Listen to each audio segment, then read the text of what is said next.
వాడు 1,00,000 కారణాలు చెప్పినా చంద్రుడు నువ్వు వెళ్ళనివ్వాల్సింది కాదు. వాడు వెళ్తాన్ని పట్టుబడితే నువ్వు నాకు చెప్పాలి కదా.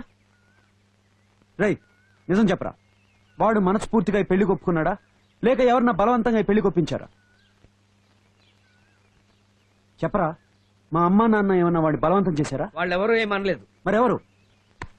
ఎవర్రా వాడిని బలవంతం చేసింది? నేనేరా. నువ్వు ఇంకా పద్దున్నే ప్రేమిస్తున్నావని వాడితో అబద్ధం చెప్పాను. అందుకే వాడి పెళ్లికి ఒప్పుకున్నాడు. ఎందుకు అలా చెప్పావు? ఎలాగైనా ఈ పెళ్లి జరగాలని. లేకపోతే అమ్మా నాన్నలు చంద్రుడు నానా మాటలు అంటారు. అది భరించలేక వాడి ఇంట్లోంచి వెళ్ళిపోతాడు.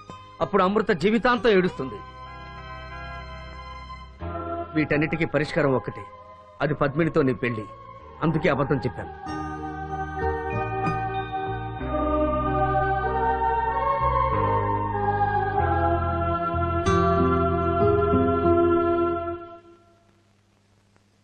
నువ్వే ఉద్దేశంతో నన్ను పెళ్లి చేసుకున్నావో నాకు తెలుసు.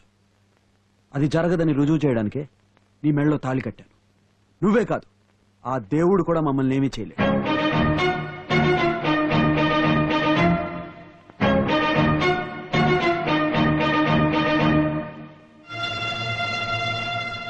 ఇక నుంచి వాడొచ్చి చెప్తేనే నువ్వు నాకు భార్యవి.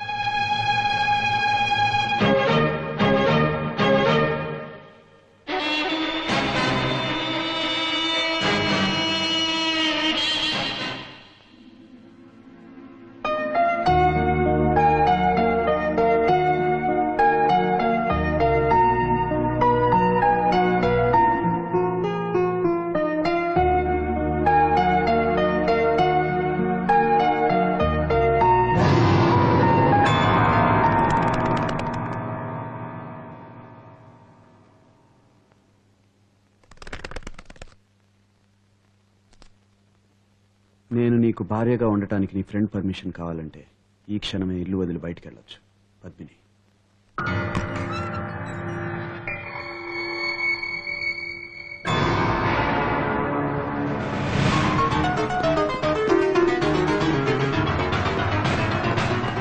ఆగు. నువ్వే కదా ఈ లెటర్స్ రాసి నాకు పంపించేది?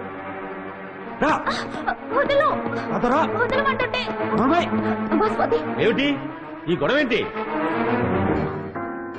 ఏమైంది అల్లుడు గారు? ఈ ఇంట్లో జరిగిన గొడవలన్నిటికీ స్వాతియే కారణం. ఇదిగో చూడండి, నన్ను పద్మినిని విడదీయడానికి రాసిన లెటర్. ఏం రాసిందో చదవండి.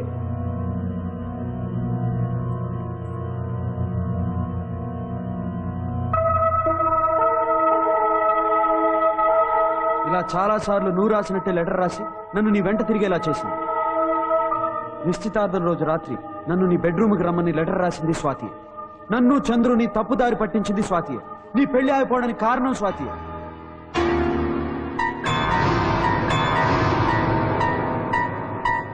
అంతా చేసి ఏం తెలియనట్టు నిలబడ్డావే? అందరి ముందు ఏం చేసావు చెప్పు. అవును, నేనే ఆ లెటర్స్ అన్ని రాసింది. నేను ఇక్కడ ఉండేలా చేసింది, పద్మిని పెళ్లి ఆగిపోయేలా చేసింది అన్ని నేనే. మీ ఇద్దరి మీద పగ తీర్చుకోవడానికి అలా చేశాను. నేను నీలాగే ఈ జమీందారీ వంశంలోనే పుట్టాను, కానీ నాకంటే నీకే ఎక్కువ గౌరవం మర్యాద. మీ అందరికీ ఆవిడే యువరాణి మహారాణి కదా. మొదట నువ్వే నన్ను చూసి నవ్వావు, నీ మీద ఆశ పడేలా చేసావు. కానీ ఆ పద్మిని చూడగానే ఆమె వెంటపడ్డావు. ఆఫ్టర్ ఆల్ గోడలకి రంగులు వేసుకునే నీకు కూడా నేను నచ్చలేదు. ఆకలిస్తోనే ఇదంతా చేశాను, ఇంకా చేస్తాను చేస్తాను.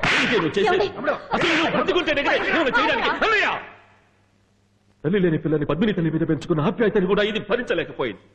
ఇలాంటిది మన వంశంలోనే ఉండడానికి వెళ్ళలేదు. దీన్ని చంపేస్తాను. సాధించరా. స్వాతిది ప్రేమకు ఆకర్షణకు తేడా తెలియని వయసురా. ఏదో తెలియక తప్పు చేసింది, దానికోసం దీని ప్రాణాలు తీస్తానంటావా? అమ్మా స్వాతి, నువ్వు వెళ్ళి పద్మినికి సారీ చెప్పమ్మా. చూసావా చూసావన్నయ్య ఎంత పొగరోదానికి. చెప్పవే చెప్పవే క్షమాపణ చెప్పు. వద్దు బాబాయ్, అంతా అయిపోయింది. కానీ ఇప్పుడు నాకు సారీ చెప్తే భరించిన అవమానం పోతుందా? పోయిన పరువు తిరిగి వస్తుందా? లేండి.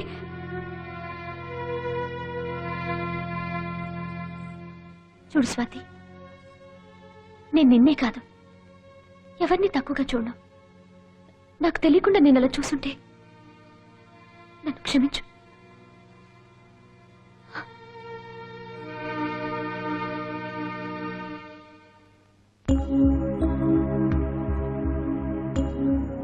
నా చెల్లెలు చేసిన తప్పుకో నేను సారీ చెప్తున్నాను. సారీ చెప్పాల్సింది నువ్వు కాదు పద్మిని, నేను. ఆ లెటర్స్ నమ్మి నిన్ను అపార్థం చేసుకున్నాను, ప్రేమించాను. అందుకే నీకు ఇష్టం లేకుండా ఈ పెళ్లి జరిగింది. ఇష్టం లేని కాపురం నరకం లాంటిది. నేను నీ మెడలో తాళి కట్టాన్ని జీవితాంతం నాతో ఉండవసరం లేదు. చెప్పు, నీకు ఇష్టం లేకపోతే ఇప్పుడే వెళ్ళిపోతాను. లేదా నాతో ఉండి నా మీద కక్ష తీర్చుకోవాలంటే దానికి కూడా నేను సిద్ధమే. అయితే ఒకటి, ఈ విషయంలో ఏ పొరపాటు జరిగినా దానికి కారణం నేనే.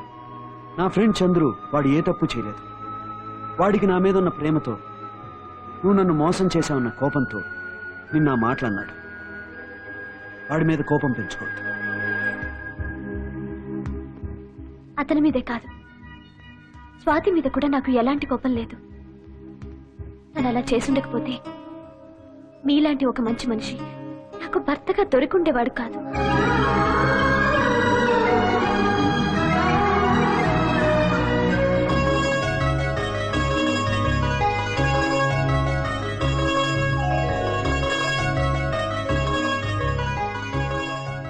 ఏమండి, మనం వెంటనే మీ ఊరెళ్దాం.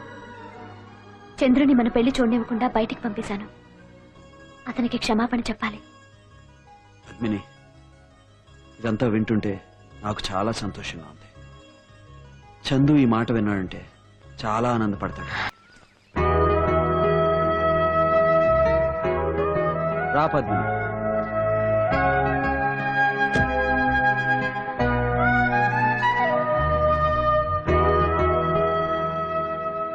నన్ను క్షమించండి. పర్వాలేదు, అరవింద్ అంతా చెప్పాడు. తను చెప్పిందంతా నిజమవ్వాలని కోరుకుంటున్నాను. ఓకే ఓకే ఓకే, ఇంతటితో ఈ సమస్య తీరిపోయింది. ఇక మిగిలిందల్లా అమృత సమస్య ఒక్కటే. ఊరు నుంచి వచ్చిన దగ్గర నుంచి నేను చంద్రు కనిపిస్తే చాలు స్కూటర్ తో గుద్ది చంపేస్తానంటుంది. ఒకటి, తన దగ్గర స్కూటర్ అయినా లేకుండా చేయాలి, లేకపోతే వీడించి పెళ్ళైనా చేయాలి. రేయ్, ఊరుకోరా. రే నోర్మీరా, ఇంకా నీ పెళ్లి ఆలస్యం చేయడం మంచిది కాదు. వెంటనే అమ్మా నాన్నలతో మాట్లాడి వీళ్ళ పెళ్లి ఏర్పాటు చేయాలి. అది లెక్క. కదా. శ్రీ వాకాడ రాజశేఖర్ గారి అమ్మాయి అమృతను శ్రీ వాకాడ అరవింద్ ఫ్రెండ్ చంద్రుకిచ్చి పెళ్లి చేయమని కళ్ళల్లో ఆనంద బాష్పాలతో అడుగుతున్నాం. కాదనకండి ఫాదర్. నేను కాదంటే మాత్రం నువ్వు ఊరుకుంటావట్రా? Okay, proceed. చూడు రౌడీ సిస్టర్, నువ్వు కొంచెం సిగ్గుపడితే రెండు మంచి మాటలు చెప్తాను. చాలు చాలు చాలు చాలు. జిలేబీ లాంటి అబ్బాయిని గులాబీ లాంటి నీ చేతిలో పెడుతున్నావు. ఇప్పటి వరకు ఏ అమ్మాయిని కన్నెత్తి కూడా చూడలేదు శ్రీరామచంద్రు లాంటి వాడు. ఏం చేసుకుంటావో ఏంటో. తీసుకోండి నాన్న. తీసుకోరా. Thank you.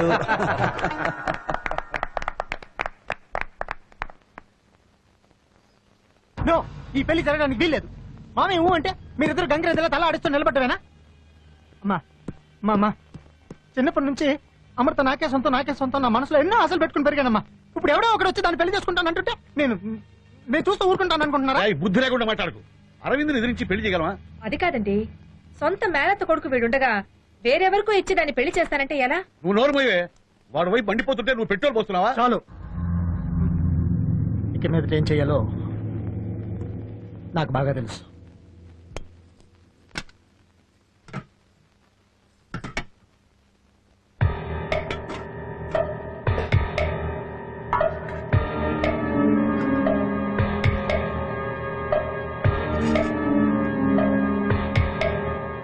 అమృత, అమృత, ఏంటదినా? హే, నువ్వు ఇక్కడున్నావా? అవును. అదేంటదినా, నువ్వు వంటగదిలో కూడా వస్తావా? నీకు వంటొచ్చా? వచ్చు, కానీ నేను చేస్తే ఎవ్వరూ తెలియరు. మా అన్నయ్య. నేను కచ్చిస్తాను. వద్దమ్మా, నేను కచ్చిస్తాను. మా పెద్దమ్మ గారికి తెలిస్తే అరుస్తారు. ఇచ్చి మీ ఇద్దరు వెళ్ళండి. అవును, మొన్న తాంబూలాలు తీసుకున్న రోజు మీ అత్తగారు మొహం మార్చుకున్నారు. ఏ, నువ్వు చంద్రుని పెళ్లి చేసుకోవటం ఆవిడకి ఇష్టం లేదా? ఎందుకుంటుంది? ఆవిడకు చెత్తరదానికి అందిగా. వాడికిచ్చి నన్ను పెళ్లి చేయాలని ఆవిడ ఆశ. అంటే గౌతమ్తోనా? అవును, ఆ పనికి మాలినోడితోనే. ఆ దరిద్ర మొహమ్మడు ఎప్పుడు చూసినా నా వెనకాలే తిరుగుతూ ఉంటాడు. ఒట్టి తాగుబోతూ తిరుగుబోతూ. ఆ పిశాచాన్ని నేను పెళ్లి చేసుకోవాలట. అసలు వాణ్ణి పెళ్లి చేసుకోవడం కన్నా నన్ను నేను కిరోసిన్ పోసుకుని తగలబెట్టుకోవడం బెటర్.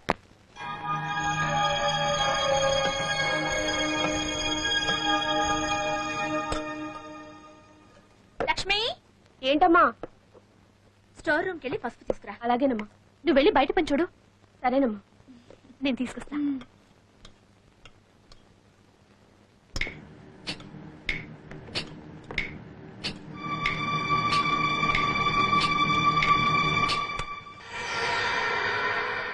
ఏంటే నన్ను పెళ్లి చేసుకోవటం కంటే కెరోసిన్ పోసుకొని తగలబెట్టుకోవటం బెటరా చెప్తా.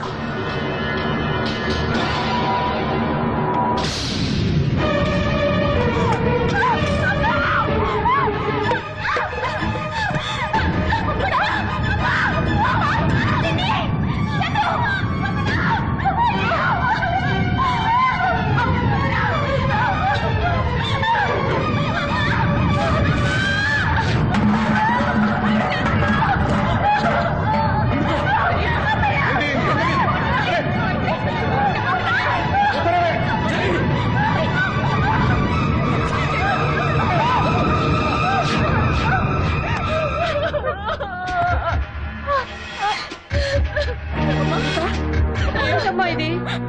అమృత చీర ఎలా ఉంటుందమ్మా? అదే మావయ్య నాకు అర్థం కావడం లేదు. ఏం కాలేదుగా? ఏమైనా గాయమైందా?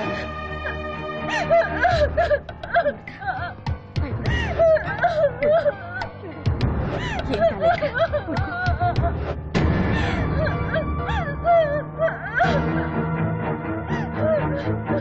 ఏమిటి ఇంకా చూస్తూ ఉన్నారు? అమృతని హాస్పిటల్ తీసుకెళ్దాం పదండి. త్వరగా రండి. ఏమ్మా? ఆగండి. అమృత, నువ్వు వంట చేస్తున్నప్పుడు ఈ కిటికీ దగ్గరికి ఎవరైనా వచ్చారా? ఎవరొచ్చారో నేను చూడలేదు. మీరిక్కడే ఉన్నారుగా, మీరేమైనా చూసారా? మేము ఇక్కడ లేం బాబు, బయటికి వెళ్ళాం. ఏమే బుద్ధి లేని గాడిదల్లారా, వంటగదిలో పనులు చూసుకోమంటే బయటికి ఎందుకు తగలడ్డారే? ఇప్పటిదాకా ఇక్కడే ఉన్నావమ్మా. పద్మిని అమ్మగారి వంటగదిలోకి రావద్దన్నారు. బయట పనులు చూసుకోమని పంపించేశారు. అవునమ్మా, వాళ్ళిద్దరూ తప్ప వంటగదిలో ఎవ్వరూ లేరమ్మా. ఆపండి, ఇక మాట్లాడకండి. ఎవరికి ఏం తెలీదు, అంతేగా? మీ అందరికీ చెప్తున్నాను, ఎవరైనా సరే ఇంతటితో ఈ పనులన్నీ ఆపండి. ఏమిటా ఇది? ఎవరో కావాలని చేసినట్టు మాట్లాడుతున్నావు. అవును, ఎవరో కావాలనే చేశారు. ఇటు చూడండి, స్టవ్ ముందుంటే వెనకున్న పైట్ చెంగ ఎలా అనుకుంటుంది? ఒరేయ్, వంటగదిలో స్టవ్ మంట కాకుండా వేరే మంట ఎక్కడి నుంచి వస్తుందిరా? అనవసరంగా లేని పని ఊహించుకోకు. నేనేమీ ఊహించుకోవట్లేదు. ఇదిగోండి, కాలిన అగ్గిపుల్ల ఈ కిటికీ దగ్గరికి ఎలా వచ్చింది? ఎవరో కావాలని కిటికీలోంచి నిప్పంటించారు. ఇది అమృత కోసం కాదు, నా మీద పగ తీర్చుకోవడానికి ఎవరో కావాలని చేసిన పని. ఏమిట్రా, ఈ ఇంట్లో వాళ్ళని నువ్వు అనుమానిస్తున్నావా? ఇంట్లో ఉన్న వాళ్ళనే కాదు, కొత్తగా వచ్చిన వాళ్ళ గురించి కూడా చెప్తున్నాను. ఎందుకు ఆ డొంక తిరుగుడు? స్ట్రైట్ గా చెప్పు.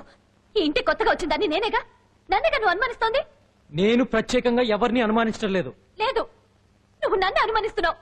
అలాంటి ఆలోచన ఏం లేదు. ఎవరు చేశారో వాళ్ళ గురించే మాట్లాడుతున్నాను.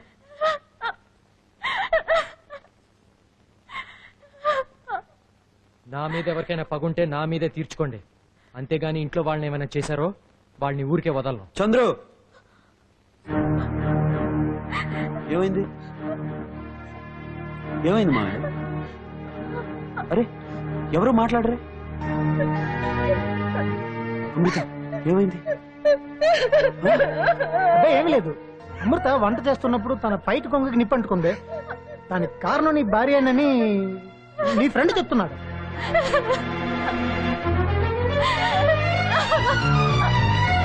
పద్మిని, ఏంట్రా చంద్రు?